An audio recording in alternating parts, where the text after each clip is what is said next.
ఆన్లైన్లో ఉంటాయి, కొంతమంది వెబ్సైట్లు పెట్టుకుంటారు, వాళ్ళ కార్యక్రమాలు వాళ్ళు చేసుకుంటూ ఉంటారు. దాన్ని మేము పెద్దగా అది వాళ్ళే సోషల్ మీడియాలో పెట్టుకొని వాళ్ళే హ్యాపీగా ఫీల్ అవుతూ ఉంటారు హీరోకి సర్వీస్ చేసుకుంటూ. ఓకే, వీళ్ళు కూడా అదే విధంగా అనుకొని మేమే పెద్దగా పట్టించుకోలేదు స్టార్టింగ్లో. తర్వాత ఏం జరిగిందంటే ఇది రూపురేఖలు మారిపోయినాయి. దానిపైన క్లారిటీ ఇవ్వాల్సింది ఎవరు సార్? వాళ్ళే కదా. అవును,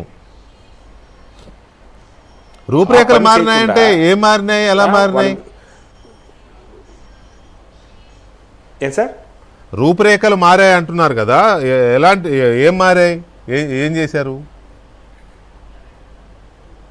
అదే సోషల్ మీడియాలో ఏదంటే రాజకీయం అని ఇంకోటి అని హీరోకి ఈ మైనస్ అయ్యేటట్టు, అభిమానులు మనోభావాలు దెబ్బతినేటట్టు ఏదో విధంగా. అది కరెక్ట్, మీరు అన్నది కరెక్టే. ఈ రప్చర్ వచ్చిన తర్వాత నేను మళ్ళీ చెప్తున్నా, వైఎస్ఆర్ కాంగ్రెస్ పార్టీకి అనుకూలంగా ఉండే సోషల్ మీడియాలో ఎక్కువగా దీని మీద నానా రచ్చ జరిగింది.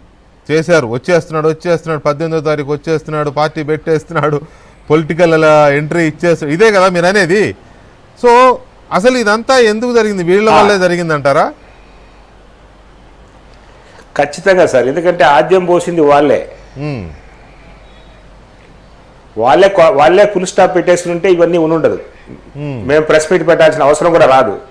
ఏదో వాళ్ళ అభిమాన సంఘం అనుకున్నారు, ఏదో సేవ చేసుకుని వాళ్ళు పోయింటారు. పాత్రికేయులతో అంటారు మేము ఏ విధంగా రాసుకోవాలంటే మేము ఏమైనా అల్లుకోండి అనేసి అంటారంట. మన పాత్రికేయులతో చాలా మందితో అని ఉన్నారు వాళ్ళు. అక్కడ మన కొంతమంది వారికి మాట్లాడుతున్నారు, వాళ్ళు కావాలని ఐపీఏ చేయాలని అని మనకు చెప్పిన దానికి మేమంతా దానిపైన ఎంక్వైరీ చేసి తర్వాత ఎంక్వైరీ చేసుకొని నిన్న నైట్ ఒక డిసైజన్కి వచ్చి ఈరోజు మార్నింగ్ నుంచి మేము ప్రెస్ మీట్లు పెట్టాల్సింది వచ్చి. ఇప్పుడు ఈ లెటర్ ఇష్యూ అయింది కదా, ఎన్టీఆర్ ఆఫీస్ నుంచి లెటర్ ఇష్యూ అయింది కదా, ఈ లెటరు ఎవరు ఇష్యూ చేశారు? ఆఫీస్ అంటే ఓకే, ఆఫీస్ సెక్రటరీ అక్కడ ఉండే వాళ్ళు ఎవరు చేసి ఉంటారు. ఇది ఎన్టీఆర్ గారి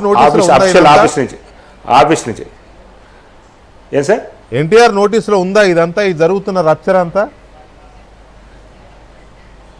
నిన్న నైట్ తెలిసినట్టుంది సార్ హీరో గారికి.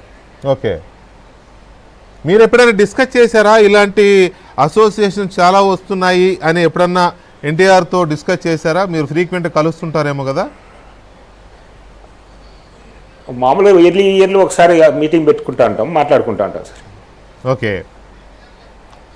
అంటే ఇలాంటి అసోసియేషన్స్ యాక్టివిటీస్ చేస్తున్నాయి కదా, మీరు ఆయనకి పర్సనల్గా కంప్లైంట్ చేశారా? ఒకవేళ నిజంగానే ఈ రా ఎన్టీఆర్ అనే దాని మీద మీకు కనుక చెడ్డ ఒపీనియన్ ఉంటే మీరు డైరెక్ట్గా ఆయన కంప్లైంట్ చేశారా ఎన్టీఆర్కి? లేదు సార్, మేము కంప్లైంట్ చేయాలి. మామూలుగా ఇలాంటి వాళ్ళు చాలా మంది ఉన్నారు కదా సార్, దాని ప్రకారం మన పోతూ ఉంటుంది.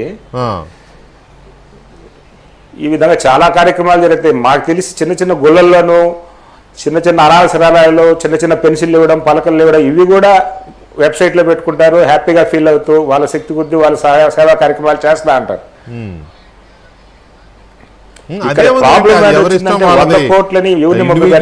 చేస్తారు, 10 మంది కలిసి చేస్తూ ఉంటారు, ఎవరి ఇష్టం వాళ్ళది. ఆ ప్రేమతో ఏదో ఇంత తలా సాయం అంటారు కదా, అట్లా చేయడం తప్పేం లేదు.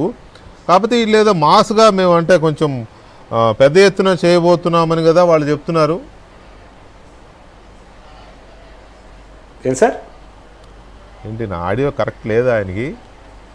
మరి ఎందుకు ఆయన అడిగింది మళ్ళీ రిపీట్ వస్తుంది? ఆడియో కరెక్ట్గా లేదు. ఇప్పుడు మామూలుగా ఇండివిజువల్స్ కానీ వాళ్ళు కానీ ఎవరికి తోచిన సర్వీసెస్ వాళ్ళు చేస్తూ ఉంటారు.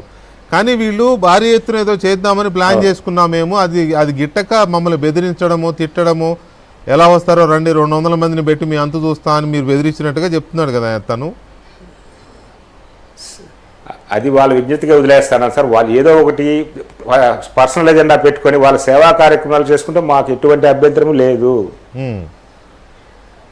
ఎవరు చేసిన ఇబ్బందులు, ఎన్టీఆర్ పేరు పెట్టుకున్నా మాకు ఇబ్బంది లేదు. ఎన్టీఆర్ పెట్టుకొని చేసి మంచి ఇది ట్రాక్ మారే విధంగా ఎందుకు ప్లాన్ చేశారు వీళ్ళు? 5 రోజులు సోషల్ మీడియాలో బ్యాడ్ గా వస్తుంది. ఇది ట్రాక్ మారే విధంగా వాళ్లే చేశారని ఎలా అనుకుంటారు మీరు? ట్రాక్ మారిన మాట వాస్తవం, కానీ మారే విధంగా వాళ్లే చేశారని మీరు ఎలా అంటున్నారు? వాళ్ళని మేము అనట్లేదు సార్. అందుకే రేపు ఎస్పీ గారికి కంప్లైంట్ ఇచ్చి చట్టపరంగా ఒక కంప్లైంట్ ఇస్తున్నాం, న్యాయపరంగా కూడా నిపుణులు ఇచ్చేస్తున్నాం. రెండింటిపైన మేము దానిపైన క్లారిటీ ఇస్తాం. మొత్తం వాళ్ళే కంప్లైంట్లే దాని గురించి తీసుకోమని చెప్పాం. ఓకే, ఇప్పుడు వాళ్ళు రేపు 18వ తారీఖున వాళ్ళు అక్కడ ప్రెస్ మీట్ ఏదో ప్లాన్ చేసుకున్నారు కదా, దాన్ని మీరు అడ్డుకోవాలనుకుంటున్నారా? సార్ మేము డిస్టర్బ్ ఏం చేయము. మేము దాన్ని డిస్టర్బ్ చేయము. వాళ్ళ సేవా కార్యక్రమం జోలికి మేము పోము. మాకు ఈ 5 రోజులు ఎందుకు ఈ విధంగా మ్యానిపులేట్ అయ్యిందా దానిపైన మేము చట్టపరంగా న్యాయపరంగా పోతాం. వెళ్ళండి, అది సోషల్ మీడియాలో కానీ లేకపోతే ఈ జరుగుతున్న ప్రచారం మీద కానీ మీరు కంప్లైంట్ చేయాల్సిన ఇది మీకు ఉంటుంది, తప్పులేదు మీ ఇది. కాబట్టి ఇదేనంటే సార్ దీంతో ఫుల్ స్టాప్ పట్టాలని, నెక్స్ట్ ఇంకొకరు దీని విధంగా ట్రై చేయకూడదని మా ఉద్దేశం. ఎందుకు జూనియర్ ఎన్టీఆర్ గారు రాజకీయాల్లోకి వస్తే తప్పేముంది? ఎందుకు వద్దనుకుంటున్నారు? మీరు కూడా ఎందుకు వద్దనుకుంటున్నారు? ఏం సార్? జూనియర్ ఎన్టీఆర్ గారు రాజకీయాల్లోకి వస్తే తప్పేముంది? ఎవరన్నా కోరుకొని ప్రచారం చేశారనుకోండి, దాంట్లో తప్పే ఉంది అంటున్నా.